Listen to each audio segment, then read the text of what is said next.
أمريني مرت عمي.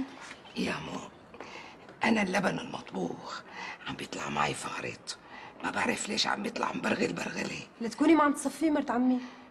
شلون يعني؟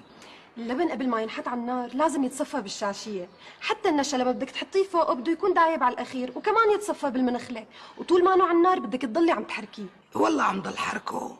طيب مرت عمي، شو رأيك اليوم أنا أعمل الشاكرية، وبلكي بتشوفيني كيف بساويها؟ إيه ساوية، بس ما تقولي إنه أنت ساويتيها. لا تقبريني، ما رح أقول. لك الله يرضى عليكي والله يهنيك يا إبراهيم.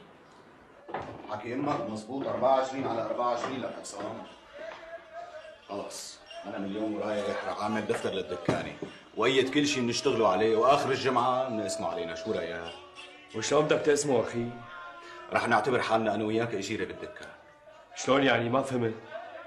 هلا انت قديش بدك مصروف بالجمعه اخي؟ انا بكفيني ليره. ليره؟ إيه شو بدك تاكل؟ لحمه وشحمه ودهنه كل يوم؟ انا عندي تنتين لك اخي، تنتين. وايش كان عندك تنتين لك عصام؟ خلص انا رح احسب لك اجرتك مثل اجرتي بالدكانه، منيح هيك اخي؟ قديش رح تاخذ؟ نص ليره. ما بكفي اخي، ما بكفي، شو نص ليره؟ ماشي مثل ما بدك اخي، انت بتاخذ ليره وانا باخذ نص ليره لاني عزابي، منيح هيك؟ ماشي الحال، مع انه قليل. لك يا عصام ما بدنا العالم تلت وتعجن علينا، بعدين رب العالمين بيحاسبنا اذا كنا حق اخواتي. ها لا دخيلك، ياخذوا كل شيء ولا رب العالمين يحاسبنا من شانهم. ايوه يسلم لي ربك، هذا هو ابو شوكت اللي بعرفه.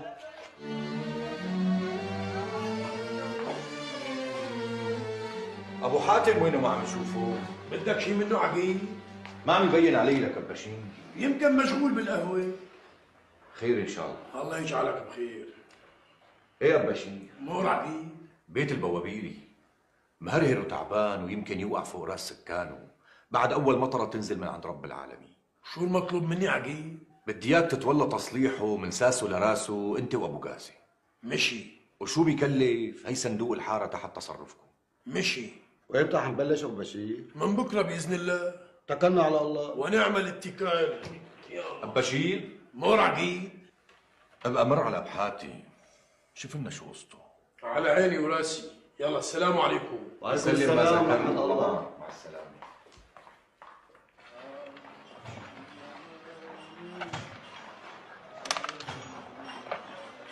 على راسي معلم، واحده بس اركينه بكاسه شاي وبدك عشاء.